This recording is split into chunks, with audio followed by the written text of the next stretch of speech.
बिस्मिल्लाहिर्रहमानिर्रहीम। आज हम स्टार्ट करने वाले हैं क्लास 9 की केमिस्ट्री और उसका चैप्टर नंबर 1 जो कि है फंडामेंटल्स ऑफ केमिस्ट्री। और आज हम इसके जो हैं वो न्यूमेरिकल्स करेंगे चैप्टर नंबर 1 के। तो शुरू करते हैं। हमारे पास है फर्स्ट न्यूमेरिकल नंबर 1। इसकी स्टेटमेंट जो है मैंने शॉर्ट करके इधर लिख दी हुई है, लेकिन मैं इसकी कंप्लीट स्टेटमेंट पढ़ देता हूँ। Sulphuric acid is the king of chemicals. If you need 5 moles of sulfuric acid for a reaction, how many grams of it will you weigh? उन्होंने कहा है कि sulphuric acid is the king of chemicals. अगर आपको किसी भी reaction के लिए 5 मोल्स ऑफ सल्फ्यूरिक एसिड चाहिए। सल्फ्यूरिक एसिड का जो फॉर्मूला होता है H2SO4। ठीक है, ये भी आपने याद रखना है। ठीक है, अगर हमारे पास जो है वो 5 मोल्स हैं H2SO4 मतलब सल्फ्यूरिक एसिड के, तो अगर हम लोग उसको वे करेंगे तो हमारे पास कितने ग्राम्स आएंगे, मतलब वो 5 moles of H2SO4 is equal to how many grams. तो हमने जो है मैस ऑफ सब्सटेंस फाइंड करना है इसमें। ठीक है, मैस ऑफ H2SO4। ठीक है, तो सबसे पहले हम लिखेंगे अपना गिवन डाटा।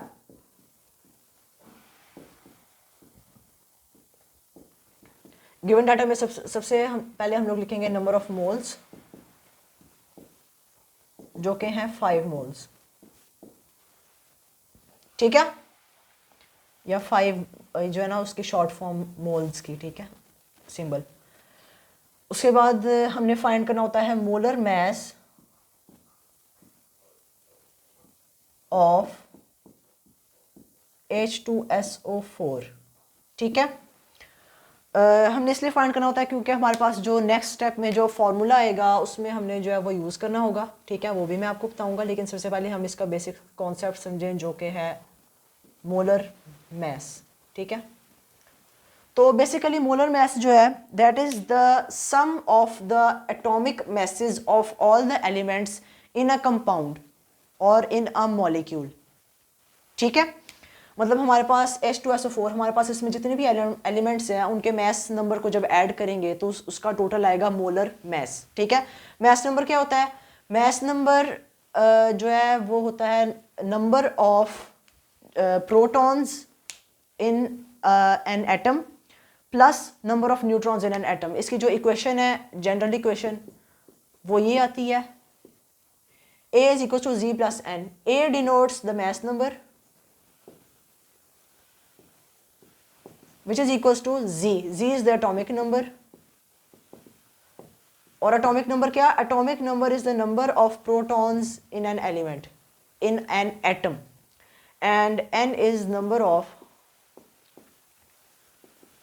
न्यूट्रॉन्स। ठीक है, तो ये जो है ये एक इम्पॉर्टेंट प्रॉपर्टी होती है एलिमेंट्स की, और ये हमारे पास पीरियोडिक टेबल में भी गिवन होती है। तो मैं इधर इंडिविजुअल एलिमेंट्स का लिख देता हूँ। हाइड्रोजन की 1 होती है और सल्फ़र की 32 और ऑक्सीजन की 16। ठीक है, तो सबसे पहले हम इसको ऐड करेंगे। अब इधर जो है हमारे पास ये देखें, हमारे पास हाइड्रोजन के 2 एटम्स गिवन है। तो हमें तो इधर पता है कि इंडिविजुअल 1 एटम का जो है वो 1 होता है मैस नंबर। तो फिर 2 एटम्स का कितना होगा? 2, क्योंकि 1 + 1 2। हम लोग इसको ऐसे भी लिख सकते हैं 2 जो हमारा सबस्क्रिप्ट नंबर है into the mass number of individual element, individual atom. ठीक है, तो प्लस सल्फर का होता है 32। ठीक है, और 4 × 16। क्यों? हमारे पास सबस्क्रिप्ट में जो है वो हमारे पास 4 गिवन है। इसका मतलब है कि we have in H2SO4 we have 2 atoms of hydrogen, 1 atom of sulphur and 4 atoms of oxygen. ठीक है, तो अगर इंडिविजुअल एटम का जो है वो मैस नंबर 16 होता है तो 4 का जो होगा 4 × 16। ठीक है, तो जब हम इसको करेंगे ओपन तो 2 + 32 + 64 इज इक्वल टू 98। और जो मोलर मैस है उसका जो यूनिट होता है वो होता है ग्राम पर मोल और AMU। AMU की जो फुल फॉर्म होती है एटॉमिक मैस यूनिट। ठीक है, तो हम लोग अभी के लिए जो है वो यूज़ करेंगे ग्राम पर मोल। ठीक है, एटॉमिक मैस यूनिट हम दूसरे टाइप्स के उसमें यूज़ करते हैं न्यूमेरिकल प्रॉब्लम्स में। इसमें हम लोग ग्राम पर मोल यूज़ करेंगे। ठीक है, फिर उसके बाद हम लोग आएंगे अपने सोल्यूशन की तरफ। नहीं, फिर हम लोग लिखेंगे कि हमारे पास इधर क्या हमने फाइंड करना है, वो होगा मास ऑफ सब्सटेंस।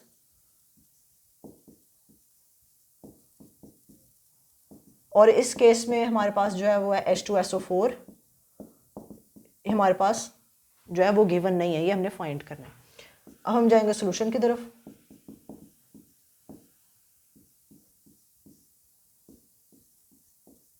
ठीक है, सो इधर जो है हम लोग फॉर्मूला अप्लाई करेंगे फाइंड करने का, number of moles,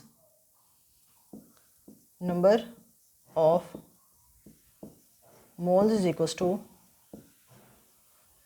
mass of substance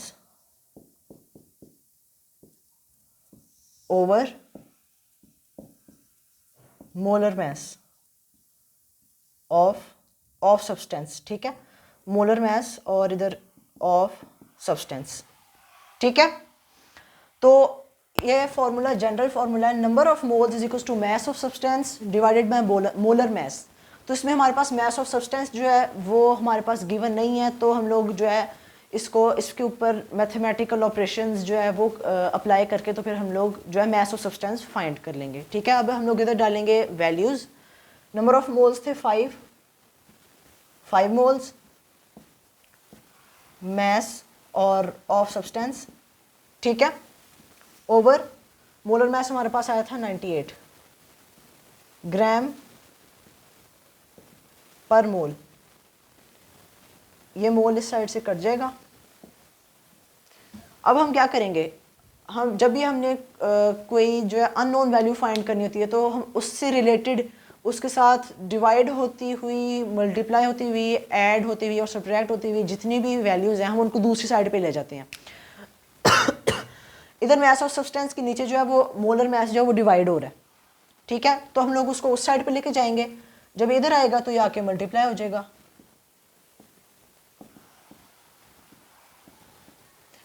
तो finally mass of substance is equals to, इसको जब कैलकुलेट करेंगे तो हमारे पास आएगा 490 ग्राम्स। ये है हमारा फाइनल आंसर। इसको मैं एक दफ़ा और जो है वो दोबारा कर देता हूँ, समराइज कर देता हूँ। इधर हमारे पास स्टेटमेंट गिवन थी कि हमारे पास जो है वो 5 मोल्स हैं सल्फ्यूरिक एसिड के, तो उसका मास कितना होगा। सबसे पहले हमने जो है गिवन डाटा लिखा, हमने H2SO4 मतलब सल्फ्यूरिक एसिड का हमने जो है वो मोलर मास लिखा। उसके बाद हमने जो है वो फार्मूला अप्लाई किया, number of moles is equal to mass of substance over molar mass of the same substance. ठीक है, हमने फिर उसमें वैल्यूज पुट की और फिर उसको मल्टीप्लाई किया, हमने सिंप्लीफाई किया और हमारे पास जो आंसर है वो आया 490 ग्राम। अब हम चलते हैं नेक्स्ट न्यूमेरिकल की तरफ, जो है क्वेश्चन नंबर 2।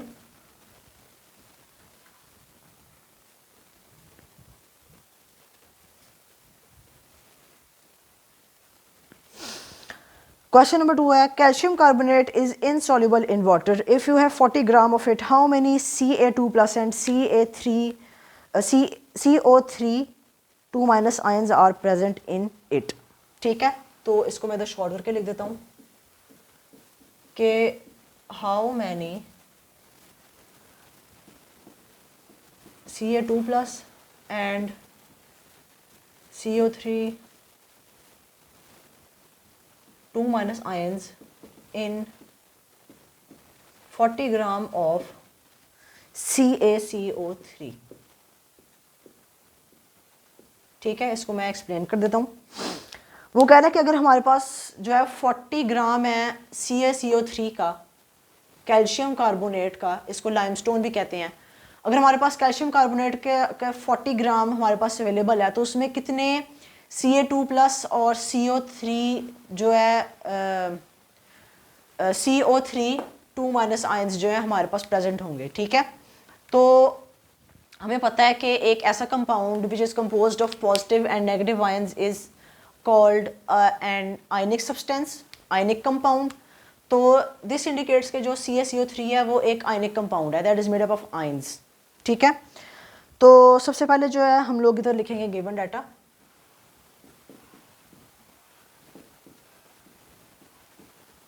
ठीक है जी,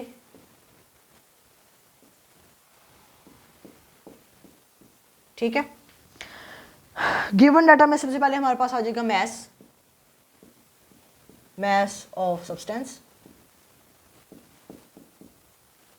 and in this case is CaCO3, ठीक है, 40 ग्राम। सेकंड स्टेप हम ये करेंगे, हम CaCO3 का जो है हम मोलर मास फाइंड करेंगे, ठीक है। तो कैल्शियम का जो है मोलर मास वो होगा 40, और मतलब मोलर मास ऑफ CaCO3, ठीक है। तो आपको हमने लास्ट पार्ट में बताया कि molar mass is found by adding the atomic numbers, atomic masses of all the atoms, individual atoms and elements present in a compound और मॉलिक्यूल, ठीक है। तो इसमें हम लोग करेंगे सबसे पहले कैल्शियम का। कैल्शियम का होता है 40 ग्राम पर मोल, प्लस सी होता है कार्बन, कार्बन का होता है 12 और 3 × 16, ऑक्सीजन का होता है 16 मास नंबर, ठीक है। तो हमने इधर 3 और ब्रैकेट 16 क्यों लगाया, क्योंकि हमारे पास ऑक्सीजन के सबस्क्रिप्ट में जो है वो 3 गिवन है, और जो इंडिकेट करता है कि हमारे पास CaCO3 में 1 कैल्शियम जो है वो प्रेजेंट है, और साथ जो है एक कार्बन का प्रेजेंट है, और 3 जो है वो ऑक्सीजन के प्रेजेंट है। तो जब हम इसको ऐड करेंगे तो ये क्या बनेगा, 40 + 12 + 48 = 100 ग्राम पर मोल। तो CaCO3 का जो हमारे पास आया है मोलर मास वो है ग्राम पर मोल। अब हम चलेंगे सॉल्यूशन की तरफ।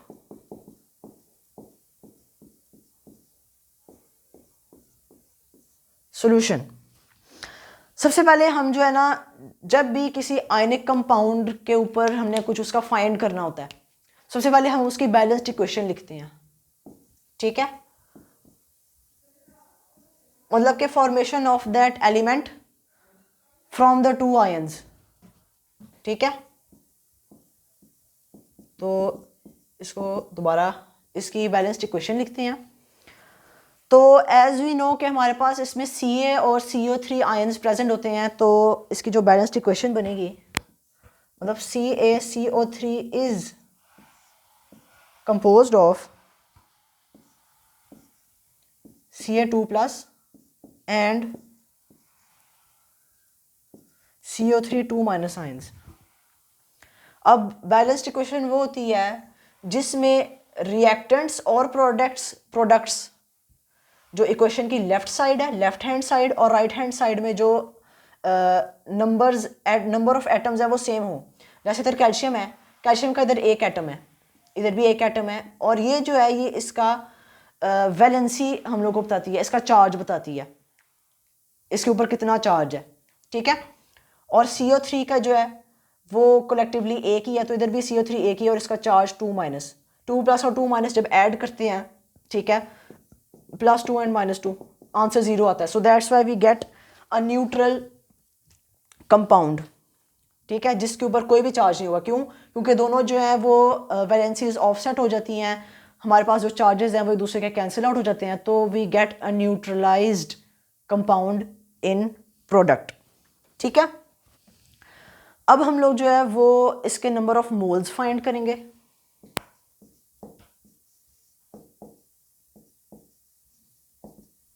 ठीक है, number of moles is equal to mass of substance over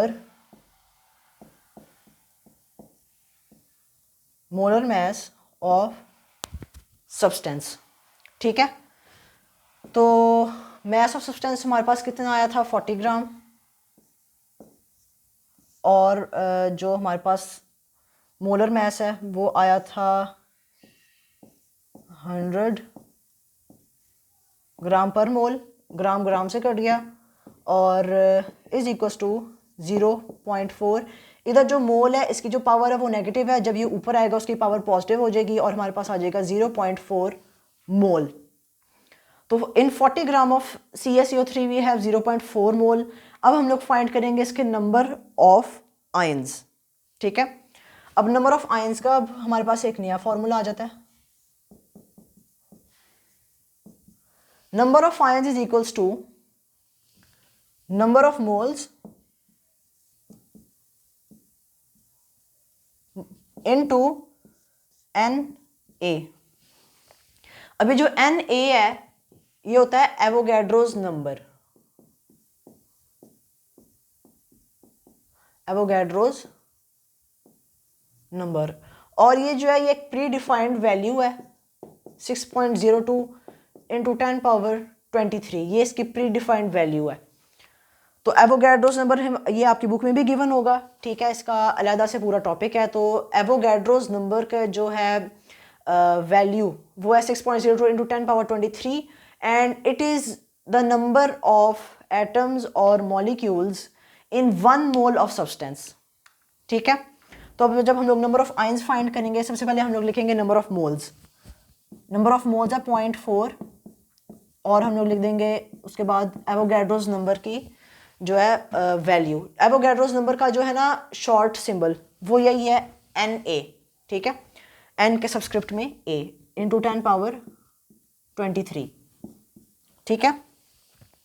तो जब हम इसको कैलकुलेटर से कैलकुलेट करेंगे तो 0.4 इंटू 6.02 इंटू 10 पावर 23 तुम्हारे पास आ जाएगा 2.408 इंटू 10 पावर 23 और जब इसको फर्दर राउंड ऑफ करेंगे तो 2.41 इंटू 10 पावर 23 आयंस, ठीक है, 2.41 इंटू 10 पावर 23 आयंस, ठीक है। और ये जो है ईच नंबर ऑफ आयंस, मतलब कि Ca के भी इतने आयंस होंगे और CO3 के भी इतने आयंस होंगे। क्यों? क्योंकि जब हमारे पास 1 मोल था CaCO3 का तो उसमें एक Ca का था और एक इसका था, ठीक है, इसलिए फिर इन दोनों का इक्वल नंबर ऑफ आयंस निकलेंगे, ठीक है। मतलब इसमें कोई हमने ना कोई नंबर ऑफ मोल्स पहले लगाए to balance the equation, equation पहले से ही बैलेंस्ड आई थी। सो दैट्स वाई हमारा जो होगा आंसर वो यही होगा, to each of Ca2 plus and CO3 2 minus. मतलब कि इसमें Ca2 प्लस के भी इतने ही आयंस होंगे और CO3 2 माइनस के भी इतने ही आयंस होंगे, ठीक है। तो अब हम चलेंगे नेक्स्ट न्यूमेरिकल की तरफ, numerical number 3।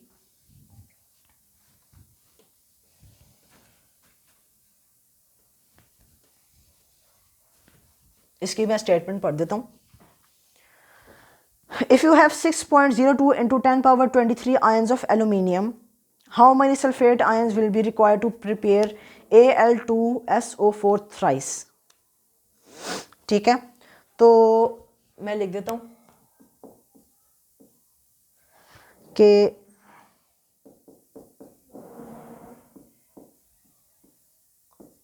if you have 6.02 into 10 power 23 ions of aluminium,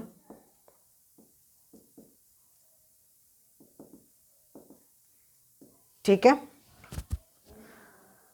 तो how many sulfate ions will be required, sulphate को लिखते हैं SO4, ठीक है। how many sulfate ions will be required, sulfate ions required to form या फिर prepare Al2SO4 thrice, ठीक है। ये हमारे पास जो है वो गिवन है स्टेटमेंट। अब हमने इसमें सल्फेट आयंस फाइंड करनी है कि अगर हमारे पास एल्यूमिनियम आयंस इतने हैं तो हम उसमें कितने सल्फेट आयंस ऐड करेंगे कि हमारे पास Al2SO4 एल्यूमिनियम सल्फेट आए, ठीक है। तो सबसे पहले हम इधर लिखेंगे गिवन डाटा,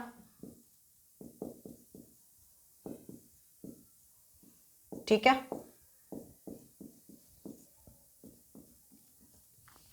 गिवन डाटा में सबसे पहले हम लोग लिखेंगे नंबर ऑफ एल्यूमिनियम आयंस जो हमारे पास गिवन है। एल्यूमिनियम आयंस वो है 6.02 इंटू 10 पावर 23, ठीक है। 6.02 इंटू 10⁻23 और इसमें जो है नंबर ऑफ SO4 आयंस वो हमने फाइंड करनी है। ठीक है, तो अब हम लोग आ जाएंगे अपने सॉल्यूशन पे। तो जैसे कि मैंने आपको लास्ट पार्ट में बताया कि जिधर भी आपके पास आयंस इन्वॉल्व होंगे उधर आपके पास एक आयनिक कंपाउंड इन्वॉल्व होगा और that will be made up of ions. तो जब भी हमारे पास एक आयनिक कंपाउंड आएगा सबसे पहले हम उसकी बैलेंस्ड इक्वेशन लिखेंगे। सॉल्यूशन में फर्स्ट स्टेप जो है उसकी बैलेंस्ड इक्वेशन लिखेंगे। तो ये बनेगी 2Al3 plus 3SO4 2 minus makes Al2 SO4 thrice. ठीक है, तो जब हमारे पास जो है वो 2 मोल्स होंगे, ये जो है ना ये हमारे पास मोलैरिटी ये वाला जो नंबर है ना, एक तो ये इक्वेशन को बैलेंस करने के लिए भी होता है कि हमारे पास इक्वेशन की इस साइड पे और इस साइड पे सेम नंबर ऑफ एटम्स हो, और ये बेसिकली नंबर ऑफ मोल्स होते हैं।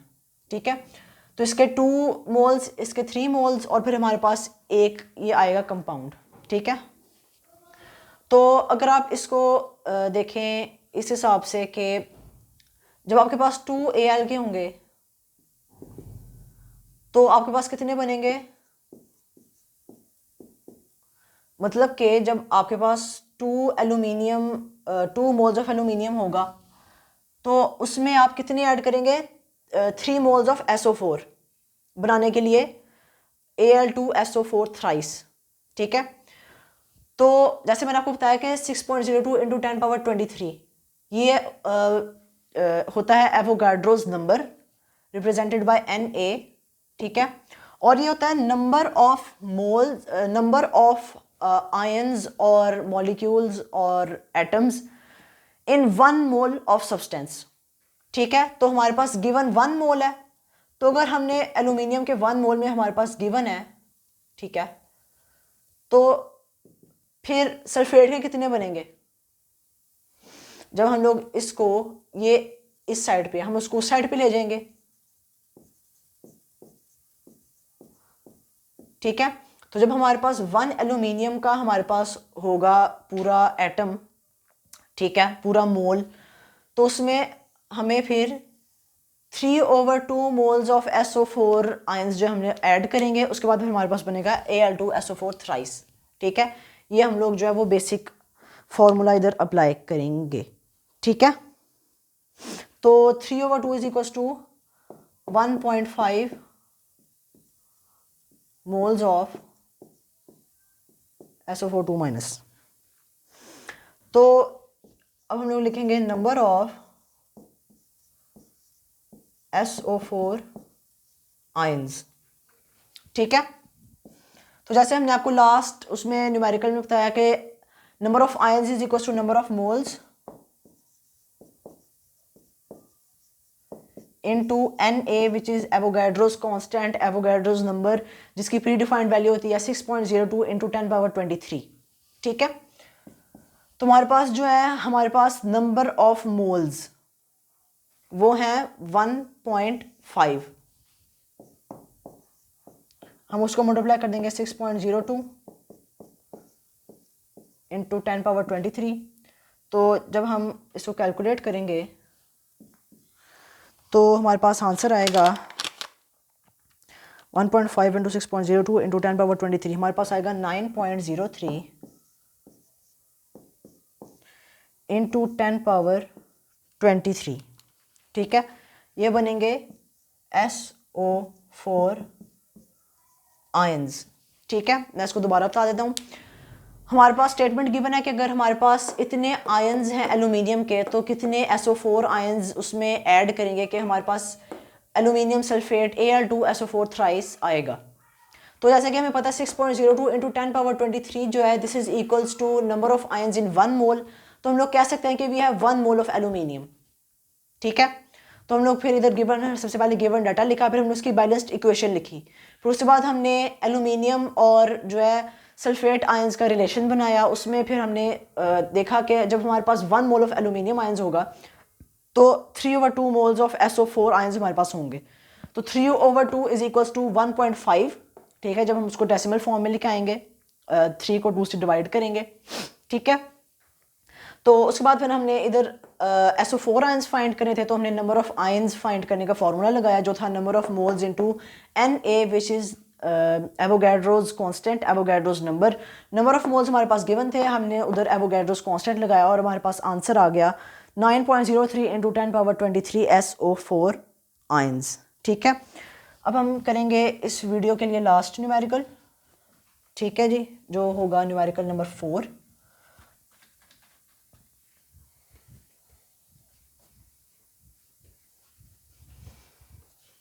इसका हम लोग करेंगे फर्स्ट और थर्ड पार्ट, सेकंड जो है ना वो आप खुद कीजिएगा, क्योंकि आपको आप सबसे पहले फर्स्ट 2 की प्रैक्टिस करेंगे और फिर बाकी आपके पास हो जाएगा, खुद ही आपको उसकी अंडरस्टैंडिंग हो जाएगी जब, तो उसके बाद आप उसको खुद ही अटैम्प्ट कर पाएंगे।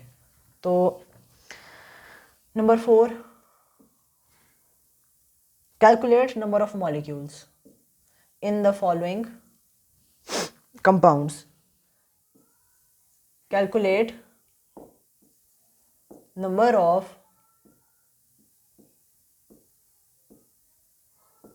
molecules in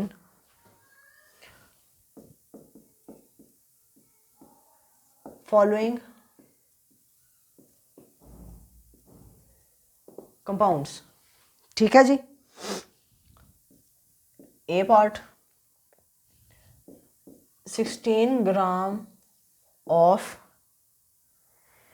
H2CO3,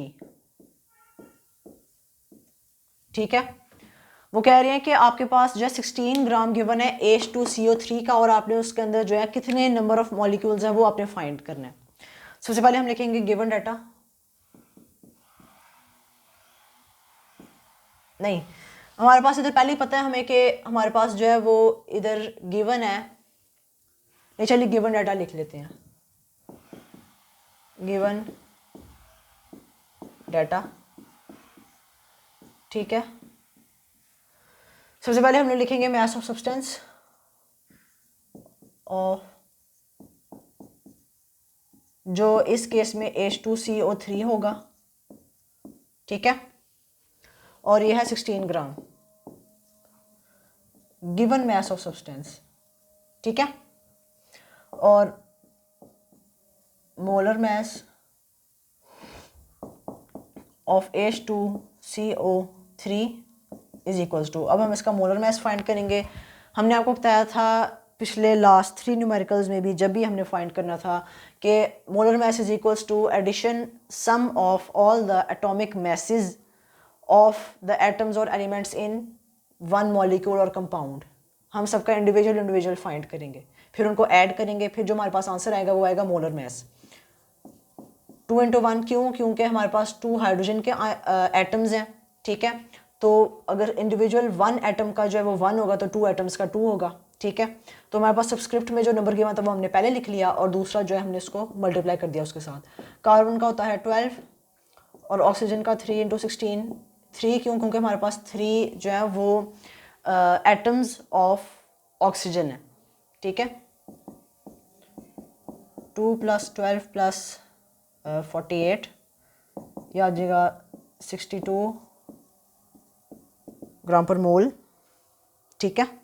इसको दोबारा एक दफ़ा चेक कर लेते हैं, ठीक है, सही आ रहा है 62, ठीक है। और हमने इधर क्या फाइंड करना है,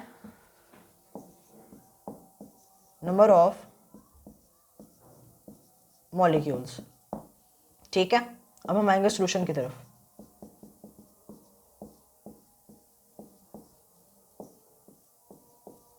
ठीक है, तो आपको पता है कि जब भी हमने नंबर ऑफ मॉलिक्यूल्स फाइंड करने होते हैं तो नंबर ऑफ मॉलिक्यूल्स का जो फॉर्मूला है वो क्या है,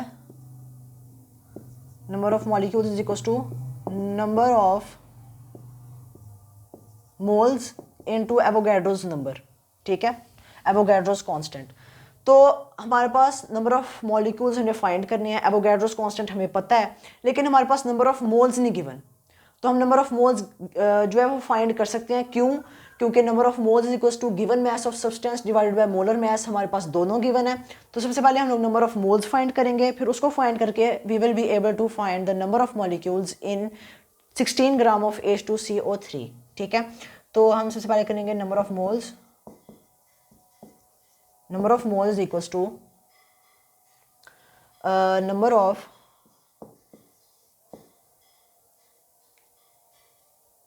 नहीं गिवन मास, मैं इसकी शॉर्ट फॉर्म लिखूंगा ओवर मोलर मास। ठीक है, गिवन मास है हमारे पास 16 डिवाइड बाय 62 ग्राम पर मोल, नहीं ये होगा मोल्स। ठीक है, 16 ओवर 62 मोल्स। ठीक है, हम इसको जो है वो सिंप्लीफाई नहीं करेंगे, हम लोग इसको एज इट इज इक्वेशन में डाल देंगे। तो नेक्स्ट हमारे पास आएगा नंबर ऑफ जो है नंबर ऑफ मॉलिक्यूल्स हमने फाइंड करने हैं। Number of molecules is equals to number of moles into Na which is the Avogadro's constant। Number of moles जो हमारे पास गिवन है 16 over 62 into 6.02 into 10 power 23, ये हमारे पास Avogadro's constant का जो है वो वैल्यू है। 16 divide by 62 multiply by 6.02 into 10 power 23, इसका जो आंसर आएगा वो आएगा 1.55 into 10 power 23 मॉलिक्यूल्स। ठीक है, तो हमने इसमें क्या किया, हमने जो है नंबर ऑफ मॉलिक्यूल्स फाइंड करने थे इन 16 ग्राम ऑफ H2CO3। सबसे पहले हमने गिवन डाटा लिखा, हमने उसमें गिवन मास ऑफ सब्सटेंस लिखा, हमने फिर H2CO3 का जो है वो मोलर मास लिखा, फिर हमने देखा कि हमने नंबर ऑफ मॉलिक्यूल्स फाइंड करने हैं, तो उसका जो फॉर्मूला है वो है number of moles into Avogadro's constant. हमारे पास नंबर ऑफ मोल्स जो हैं वो गिवन नहीं थे, लेकिन हमारे पास गिवन मास और मोलर मास था, तो हमने उसकी हेल्प के साथ हमने नंबर ऑफ मोल्स फाइंड कर लिए। हमने फिर नंबर ऑफ मॉलिक्यूल्स का फॉर्मूला लगाया और हमारे पास आ गया 1.55 इंटू 10 पावर 23 मॉलिक्यूल्स। अब हम करेंगे लास्ट पार्ट इसका।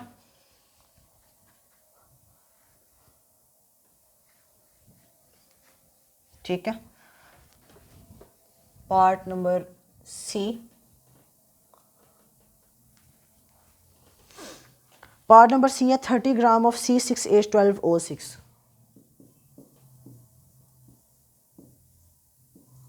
Of H12O6। हमने C6H12O6 ये जो है ये ग्लूकोज का फॉर्मूला होता है। ग्लूकोज के 30 ग्राम में हमने नंबर ऑफ मॉलिक्यूल्स फाइंड करने हैं, तो हम सबसे पहले गिवन डाटा लिखेंगे।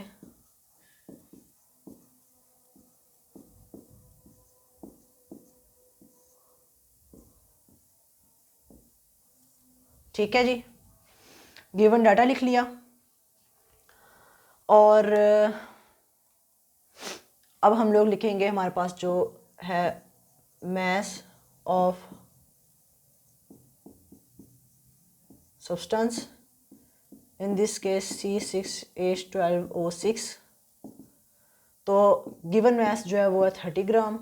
ठीक है, आप इधर गिवन भी लिख लें और मोलर, उसके बाद हमने मोलर मास करना फाइंड ऑफ C6H12O6। ठीक है, तो कार्बन का जो है वो होता है 12, H का 1, O का 16। ठीक है, हमने इसका मोलर मास फाइंड करना है। हम लोग इसमें जितने भी एलिमेंट्स हैं उनके इंडिविजुअल एटॉमिक मैसेज को ऐड करेंगे और हमारे पास जो सम आएगा वो आएगा इसका मोलर मास। ठीक है, तो हमारे पास इधर सब्सक्रिप्ट में गिवन है कि हमारे पास 6 एटम्स ऑफ कार्बन हैं, 12 एटम्स ऑफ हाइड्रोजन और 6 एटम्स ऑफ ऑक्सीजन। तो हम जो है बाहर ब्रैकेट लगा के उसको मल्टीप्लाई करेंगे उसके मास नंबर से। ठीक है, तो 12 इंटू 6 is 72 प्लस 12 और 16 इंटू 6 इज़ 96, तो इसका आंसर आएगा 180 ग्राम पर मोल। एक दफ़ा इसको रीचेक कर लेते हैं। 72 + 12 + 96, 180 सही आ रहा है। ठीक है, तो अब हमने फाइंड करना है क्या, नंबर ऑफ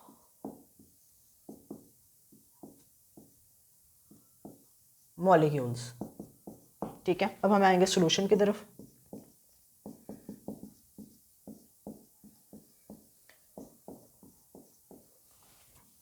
इसमें भी हम लोग जो है वो लास्ट पार्ट वाला हम लोग इसमें कॉन्सेप्ट यूज़ करेंगे कि हमें नंबर ऑफ मॉलिक्यूल्स फाइंड करने के लिए चाहिए number of moles into Avogadro's constant. Number of moles जो है वो हमारे पास गिवन नहीं है, लेकिन नंबर ऑफ मोल्स फाइंड करने के लिए कि जो टू वैल्यूज़ हैं, जो टू क्वांटिटीज़ है वो हमारे पास गिवन है, जो कि गिवन मैस और मोलर मैस, इन दोनों को डिवाइड कर देंगे तो हमारे पास आ जाएगा नंबर ऑफ मोल्स।